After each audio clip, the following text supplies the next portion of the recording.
Yesterday, we looked at Canto 1 of Book 1 in some detail,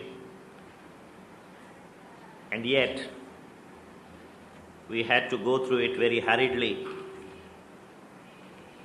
because, as we'll experience more and more, Sri Aurobindo has packed so much in each line that only a very brave person can probably take in more than one page in one sitting. This is an artificial kind of situation, so we have to rush through pages, for which my apologies to Savitri. This you will feel again and again, but we can't help it. So we now move on to Canto 2 of Book 1. As you noticed, the first part of Canto 1 begins with a description of the dawn of the day on which Satyavan was destined to die. And then the second section introduces us the first character here, which is Savitri.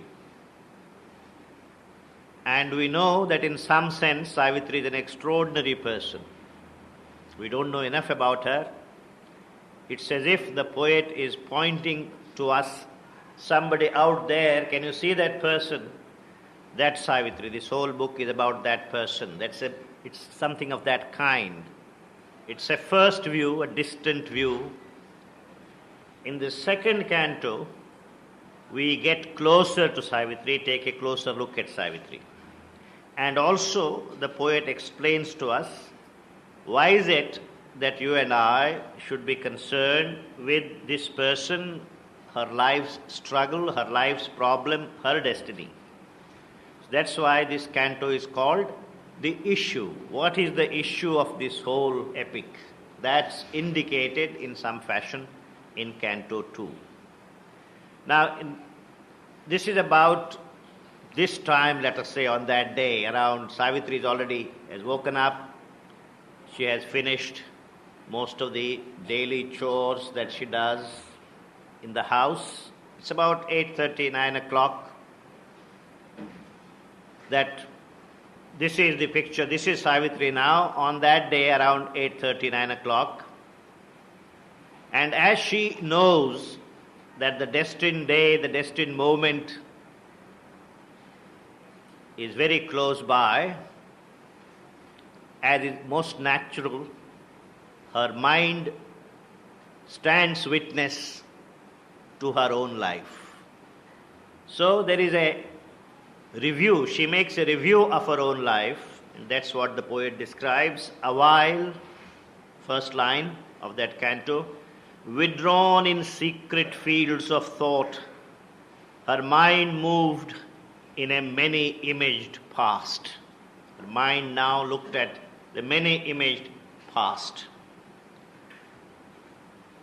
A few lines down, same page, and in about 9 lines, Sri Aurobindo reviews her life very beautifully. She says, as in a many-hued flaming inner dawn, as in a many-hued flaming inner dawn, her life's broad highways and its sweet bypaths lay mapped to her sun-clear recording view.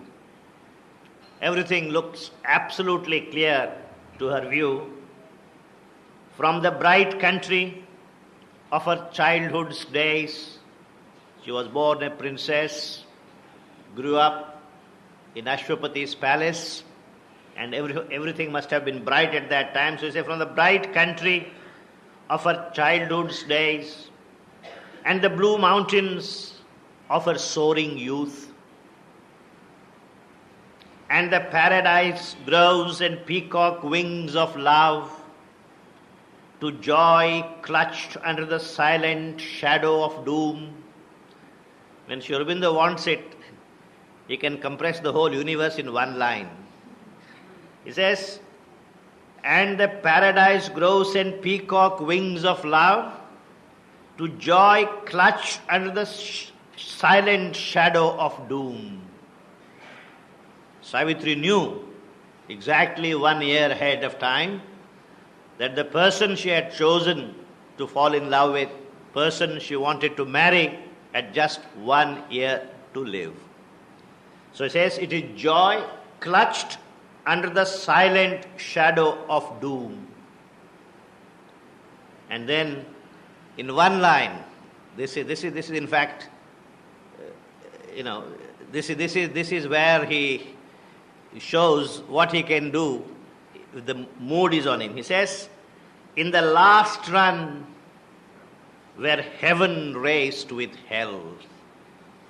In that last 1 year that Savitri spent with Satyavan in the forest, in fact, it was a perpetual honeymoon in the forest, sylvan forest, on the verge of a forest, running brooks, the birds, the sunrise, the sunset.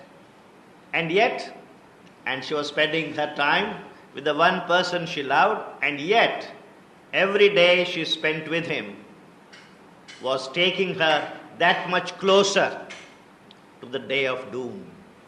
So, he says, this was an experience where you felt heaven and hell were both racing against each other in the tracks of her own heart, as it were.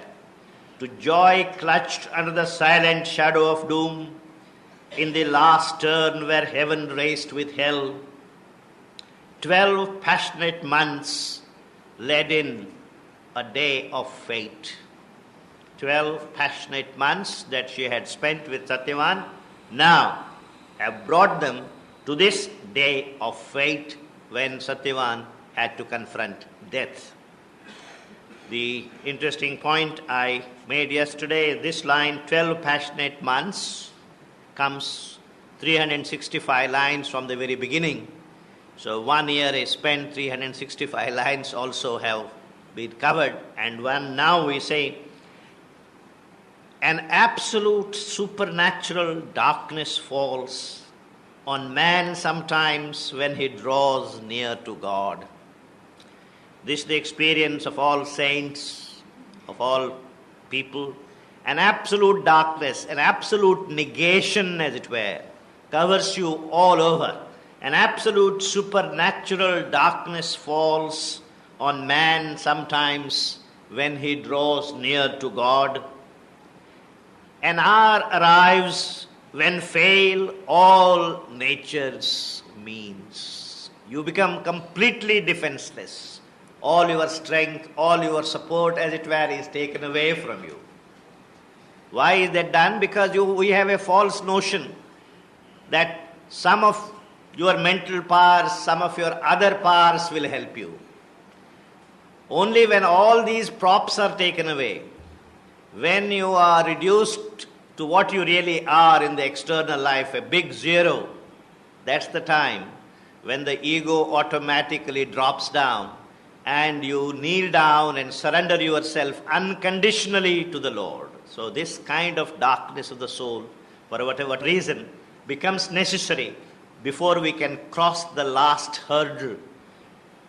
On man sometimes when he draws near to God, an hour arrives when fail all nature's means, forced out from the protecting ignorance. So we have the protection of ignorance normally. I have this thing, I have that thing, so in times of need, he will come to my help. I live very close to the hospital, I live very this, that. We make all provisions. But when the time comes, the doctor himself has fallen ill, your telephone doesn't work, your only son has been called away for some interview, important interview. Nothing works except for you to kneel down and pray to the Lord. This is the experience most people have. Something of that kind also is now Savitri is facing. Forced out from the protecting ignorance and flung back on his naked primal need, he at length must cast from his surface soul and be the ungarbed entity within. So you must take your stand on your soul, not on your ego personality. That hour had fallen now on Savitri. That hour had now come in the life of Savitri. A point she had reached where life must be in vain, or in her unborn element awake. Her will must cancel her body's destiny. Her body had a destiny, but this destiny of her body can only be annulled by the will of the soul. This is an interesting question. It comes up again and again in Savitri. Fate and free will. Is everything in our life fated to happen, or do we have a free will? And Sri Aurobindo has answered this question beautifully. He says it's not as if the answer is yes or no. It's not yes or no question. If certain conditions are fulfilled, you have free will. Until those conditions are fulfilled, fate ultimately is the arbiter of your life. As long as you are caught up in the play of the surface ego, the karma that you have already accumulated is bound to guide, bound to constrict your life.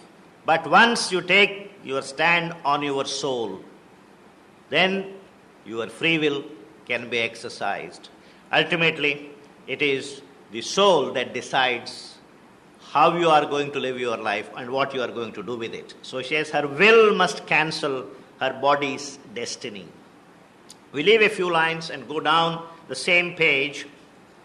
A colloquy of the original gods, about 8 lines, 10 lines from the bottom, meeting upon the borders of the unknown, her soul's debate with embodied nothingness must be wrestled out on a dangerous dim background.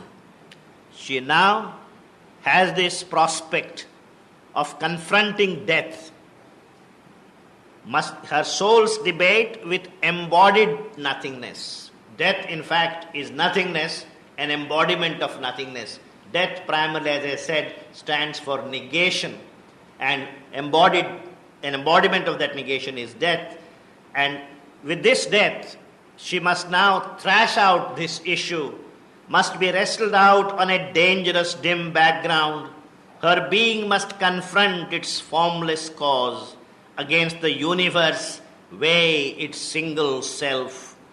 On the bare peak, where self is alone with naught, and life has no sense, and love no place to stand, she must plead her case upon extinction's verge. In the world's death cave, uphold life's helpless claim, and vindicate her right to be and love. So she has to stand against the god of death in this absolute wilderness where there is no support, no help, no guidance, and she must stake her claim to be, to live, and to love. Now, death is that force which is trying to take away this right from you to be and to love.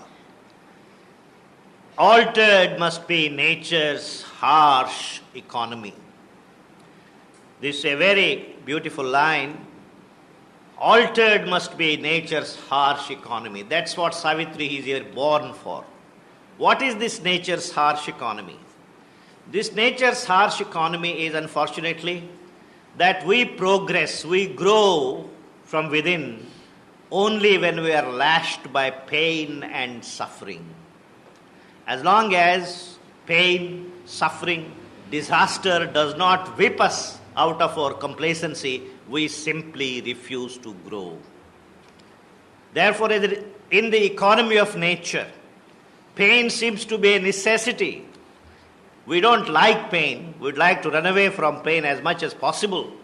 But pain doesn't leave anybody, no matter who you are and where you are born, whether you are born in Buckingham Palace or you are born in the slums of Calcutta. Pain is a constant companion. Why does it come? Of course, when pain comes unsolicited and we try to wriggle out of it, we can't, we suffer, and finally we find that through this suffering we have grown. But why should it be the law of nature that growth becomes possible only through suffering. Why should it be so? This is the harsh economy of nature. Can this harsh economy of nature be changed? That is Savitri's question. We seek immortality through death, as it were. Death is the gate for immortality. Why should it be so? Why should not there be a spontaneous, natural growth from one triumph to another triumph, from one kind of victory to another kind of victory? Why should we submit ourselves? Why should it be necessary that before man registers any inner growth at all, he has to pay this heavy toll price of suffering and pain and disaster? Why should it be necessary? That is what Savitri wants to change. Sri Aurobindo points out, it's a very complicated, interesting issue, we'll take it up. What is the origin of evil and pain?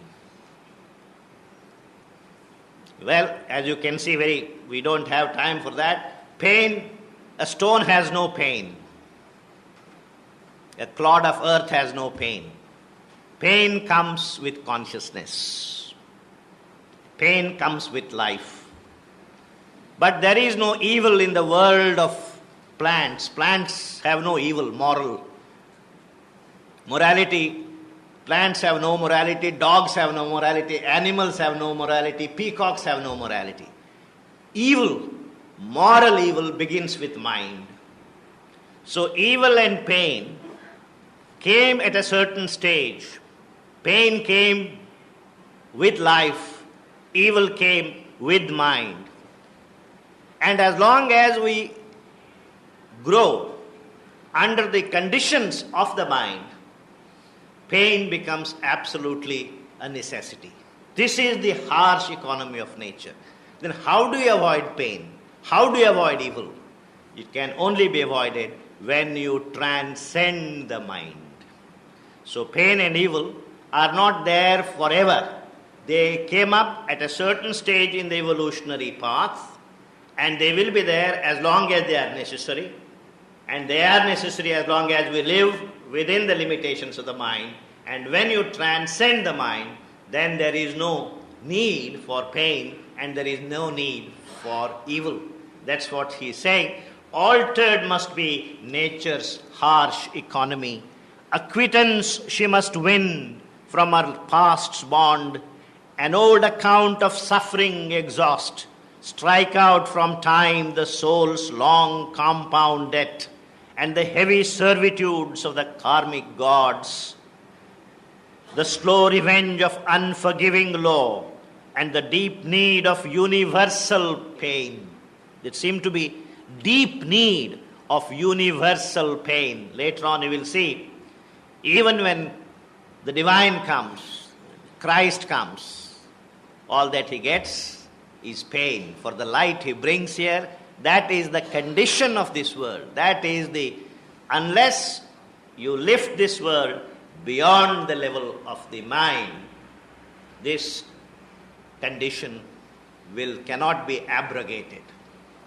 And Savitri's birth was intended to enable man to show a way by which we can circumvent the need to undergo suffering for growth.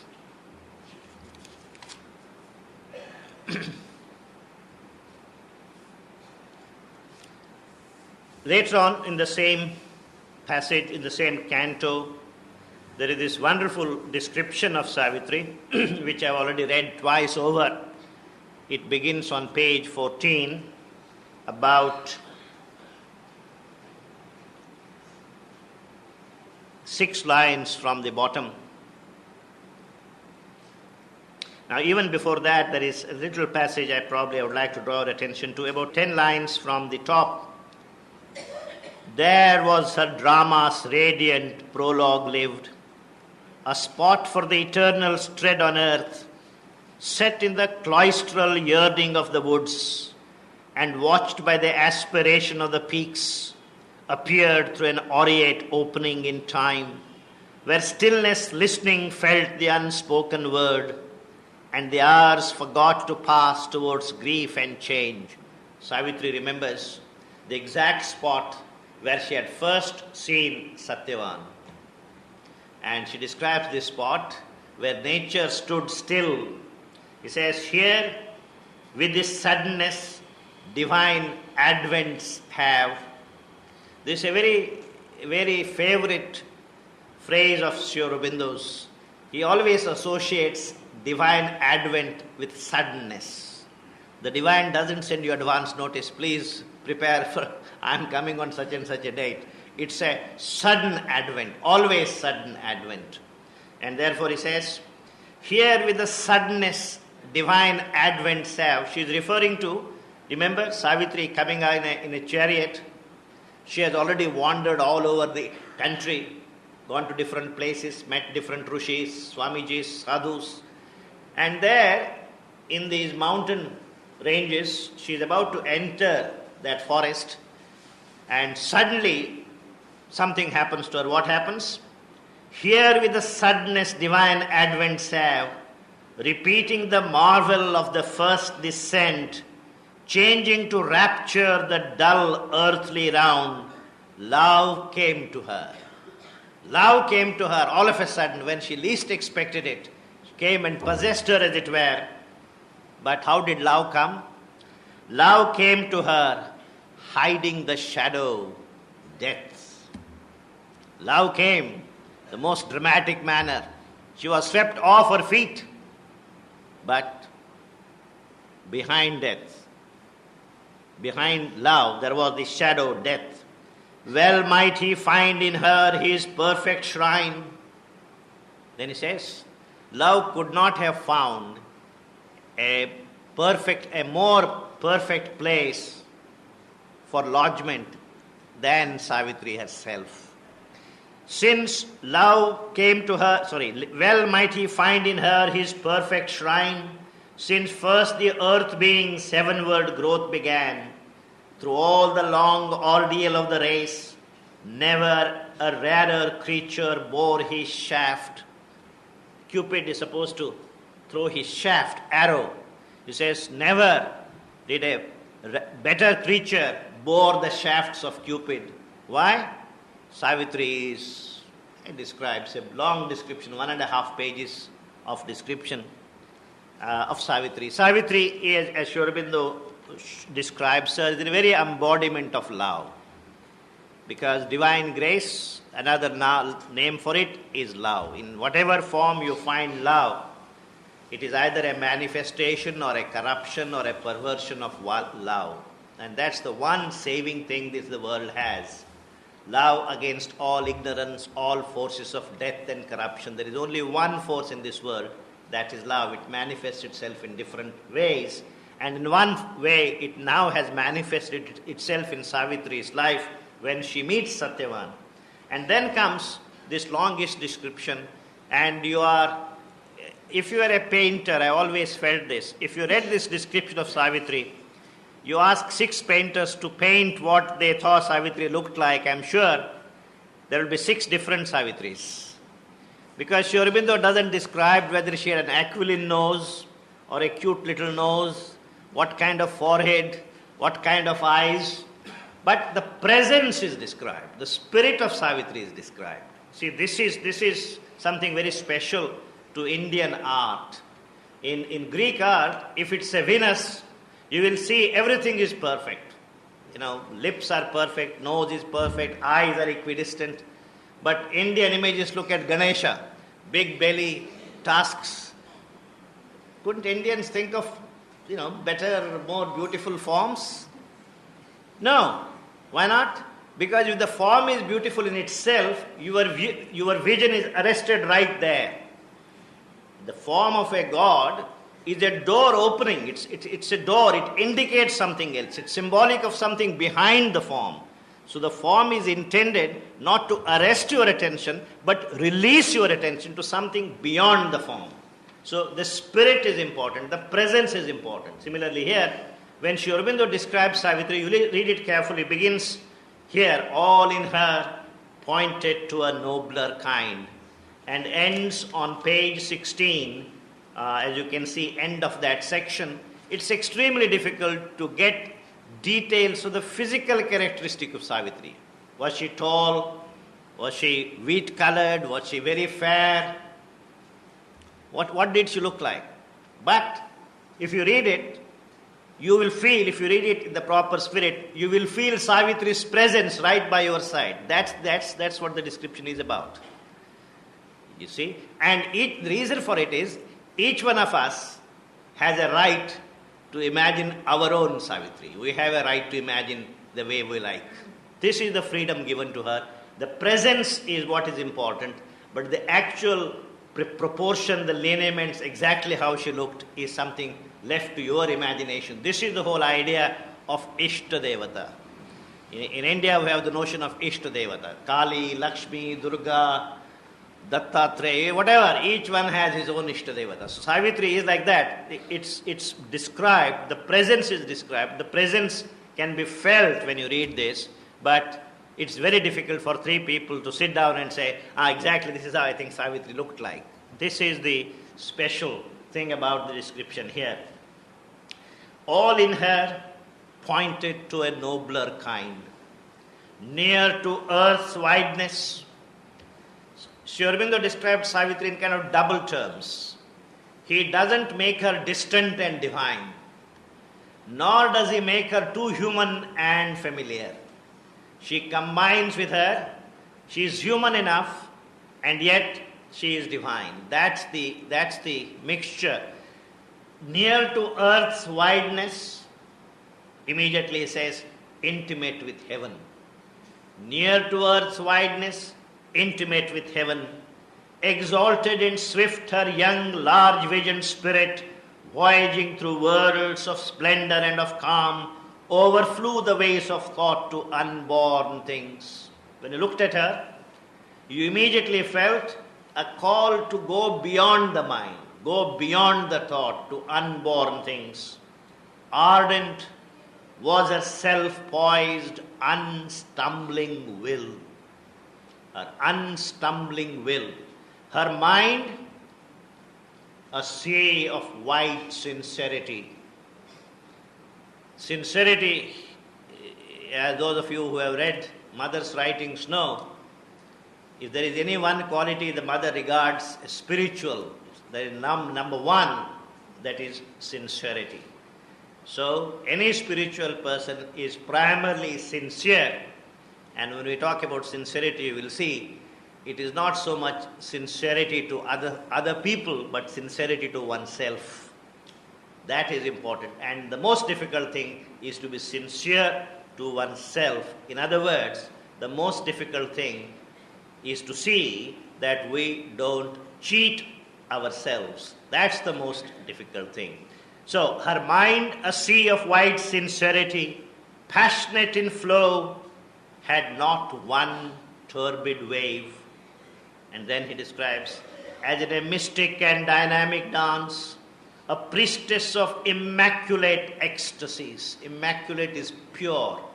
Savitri is described as a priestess of the purest of ecstasies. You combine ecstasy and purity. Purest of ecstasies, inspired and ruled from truth revealing vault, moves in some prophet cavern of the gods, a heart of silence in the hands of joy, inhabited with rich creative beats. And what was her body like? A body reminded you of the dawn. The body reminded you of the freshness, the grandeur, the beauty, the wonder, the majesty of the dawn. He says, a body like a parable of dawn that seemed a niche for veiled divinity, or golden temple door to things beyond. Her body, like a painting, an Indian painting, didn't arrest you there. It's golden temple door to things beyond. So when you looked at Savitri, she always led you through her being to something beyond her. That was the special feature of Savitri's physical presence. You could read this This entire description is wonderful. We leave a few lines, go to the almost the end of that page. A deep of compassion, a hushed sanctuary, her inward help unbarred a gate in heaven. Her inward help, these are lines. Those of you who spent time with the mother, those who were with the mother here, would immediately remember her inward help unbarred a gate in heaven. The mother gave you X or Y, or sometimes angry with you, whatever. But every action resulted in the unbarring of a gate in heaven. Some impediment that you were facing in your inner life was removed by every action of hers. So he says, Savitri was also like that. Her inward help unbarred a gate in heaven. Love in her was wider than the universe. The whole world could take refuge in her single heart. There is so much love in that heart that the whole world could take refuge there. And each person felt, this was the magic of the mother, isn't it? There are so many kids here in the school, there are so many sadhaks here, hundreds and thousands came from all parts of the world. But the moment you were with the mother, you felt that she was exclusively for you, for no one else. And you can't fake this kind of a feeling. This is something you can't put on.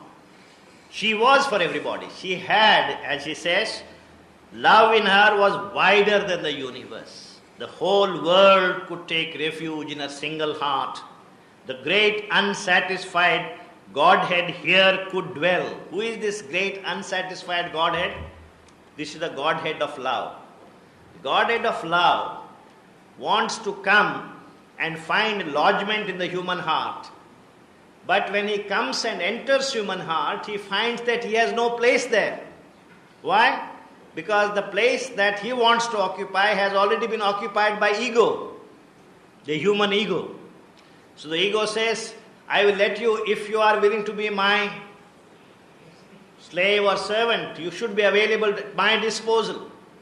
So love has to make a compromise with the human ego and becomes an accomplice of human ego. And therefore love is always constricted, and therefore is always perverted, and therefore is never pure. And therefore you see abasement, disfigurement of love everywhere. But in Savitri's case, he says, the great unsatisfied Godhead here could dwell, vacant of the dwarf self's imprisoned air. Her mood could harbor his sublimer breath, spiritual that can make all things divine. And on line 185, middle of that page, you have the description of Savitri concluding, and then you have the second section here.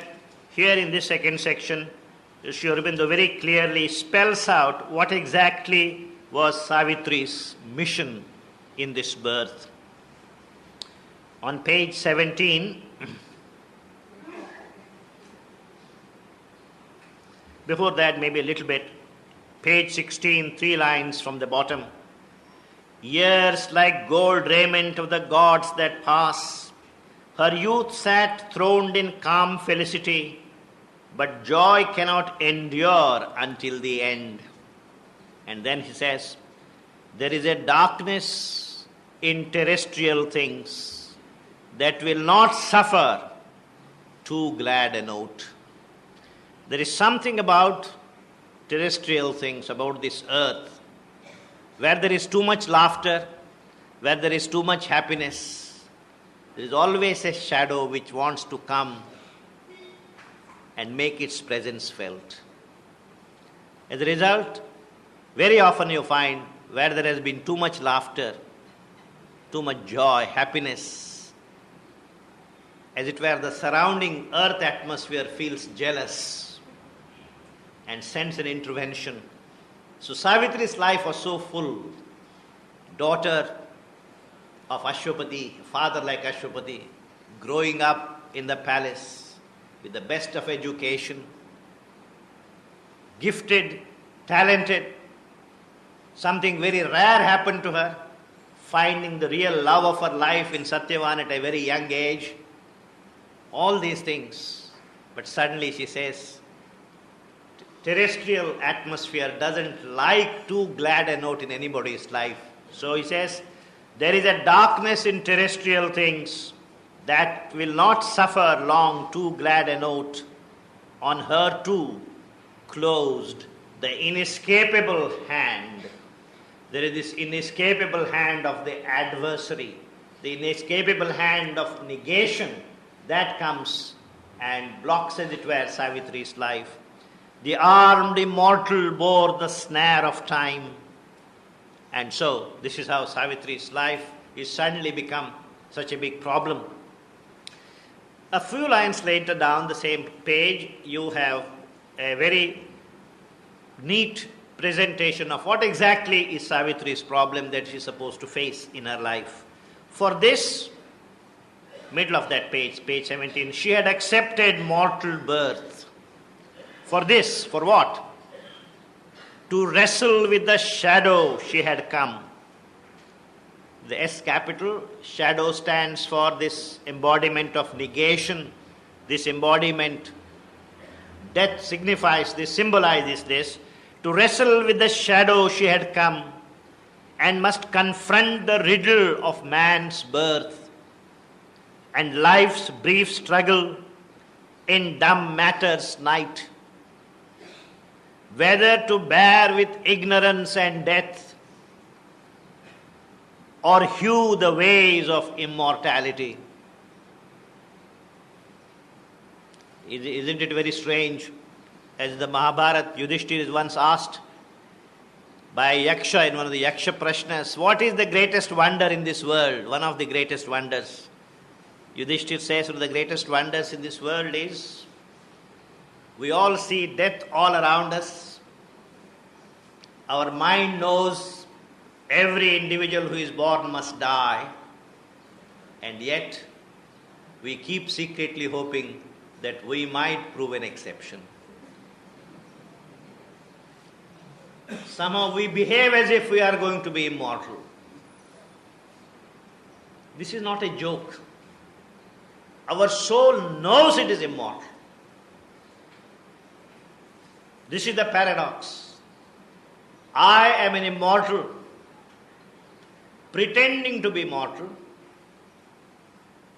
and gone into the habit of dying. Mother says death is a habit, an old habit. It's just that, nothing more than that. But there is so much suggestion all around. Oh, you must have at least crossed 65? No, I am not 65 yet. They'll try to suggest you shouldn't walk too fast. Don't you think you should be a little careful when you walk? There is this suggestion all the time. This has become a habit. So, she says, we are all here, this is the problem, to confront the riddle of man's birth. Somehow we have not seen anybody in this world who is supremely happy all the time. And yet, we keep hoping that we will be that rare person who will be happy. We will be that rare person who will be able to defy death. We will be that rare person who will defy ignorance and attain to truth. Because something within us says we have a claim on this.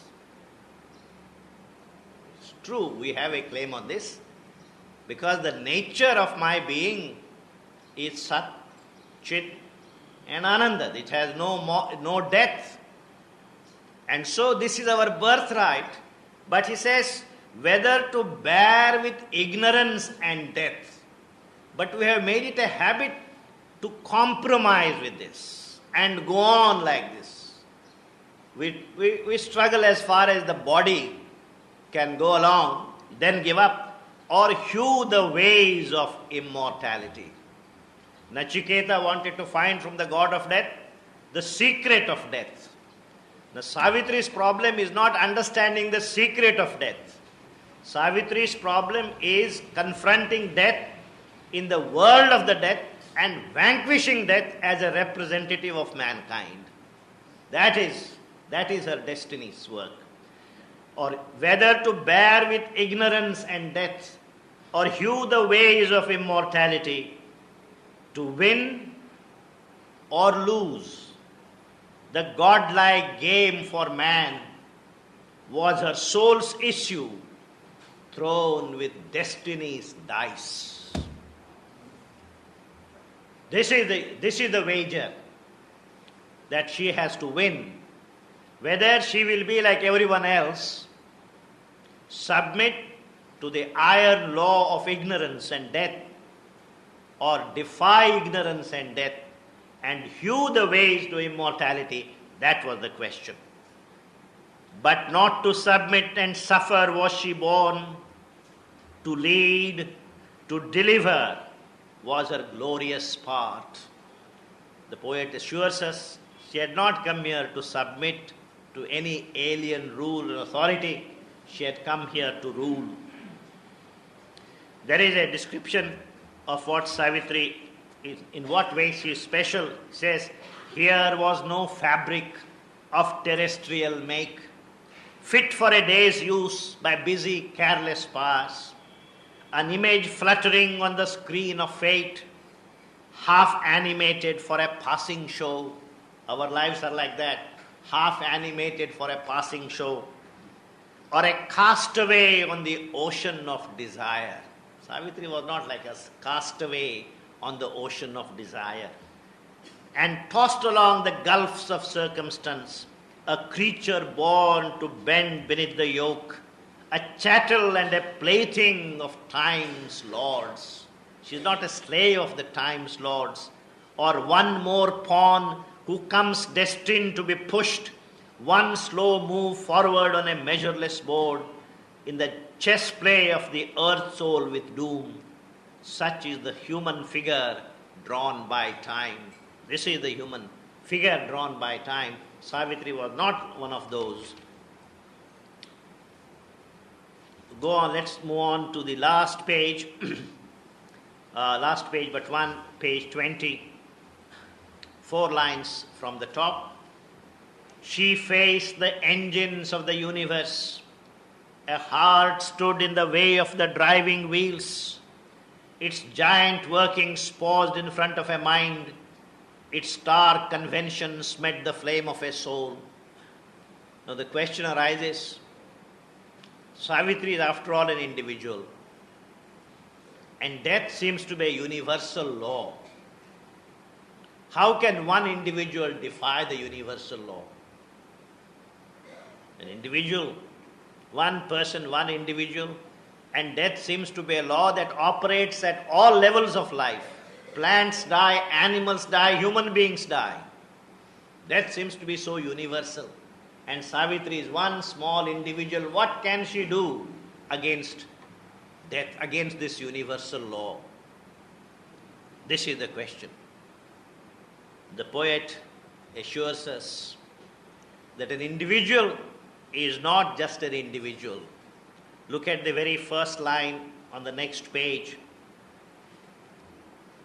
A Godhead stands behind the brute machine. This may be a brute machine, but if you really analyze this, go behind the machine, you will find behind this there is a Godhead. And so, an individual also can defy fate. How does that happen? He explains beautifully. A magic leverage suddenly is caught that moves the veiled ineffable's timeless will. Sometimes there is a magic leverage. There is a mechanical device. If you push it at the right point, the lever acts in such a way that you generate great power and are able to push things which you normally cannot push around. That kind of leverage begins to work, provided man knows how to operate this. A prayer, a master act, a king idea, can link man's strength to a transcendent force. All that is needed is to realize that you are an embodiment basically of a transcendent force and find ways of contacting that transcendent force. Use that transcendent force. With your own capacity, you are not going to be able to do anything at all. But if you can tap this transcendent force, if you can connect yourself to this transcendent force, then it is the transcendent force which will take care of this particular problem. And how do you tap it? There are 3 ways of doing it. A prayer. Prayer, Sri Aurobindo gives the first place to prayer. If God can create a person, who created us? Can't He relate to us? If God is incapable of responding to an individual, how would He create an individual? He is the one who created all these individuals. So we spend too much time worrying about God. You make a prayer, leave it to God, He will understand it. Provided the prayer has behind it the heart's sincere adoration, surrender, offering. If that kind of a prayer is offered, the transcendent force begins to operate. A prayer, a master act, a king idea. One masterful act. Gandhiji making salt wherever. After all, what is salt? Daily so many people are making salt. But that and that particular context became a master act. The British Empire fell for a pinch of salt.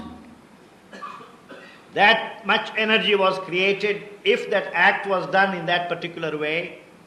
A prayer, a master act, a king idea. Angels and Marx brought a king idea which shook the whole of Europe for nearly 80, 90 years, which is still shaking part of Asia, communism. It's a transcendent force was tapped, was activated. So he says, a prayer, a master act, a king idea can link man's strength to transcendent force.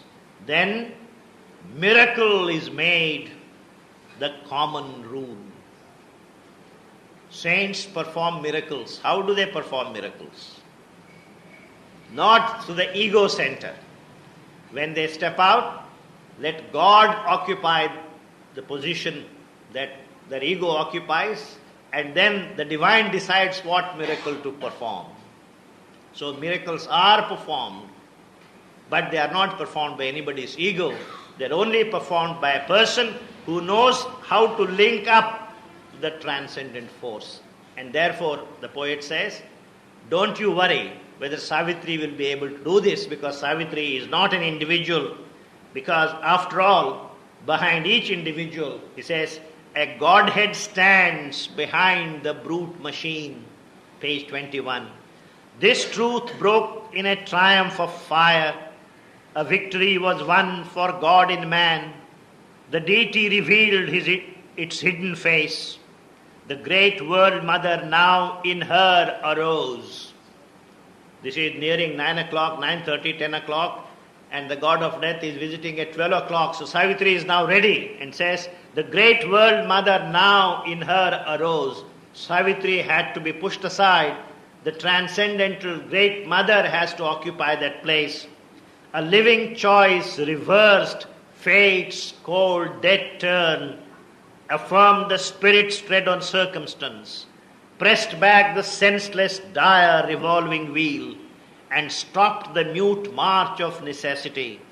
A flaming warrior from the eternal peaks, empowered to force the door denied and closed, smote from death's visage its dumb absolute, and burst the bounds of consciousness and time. Savitri now becomes the universal mother, and as it were gives a strong blow on the visage, on the mask worn by the god of death. And when the mask is shattered, what do you find behind the mask? The real face, which is the face of the God of love.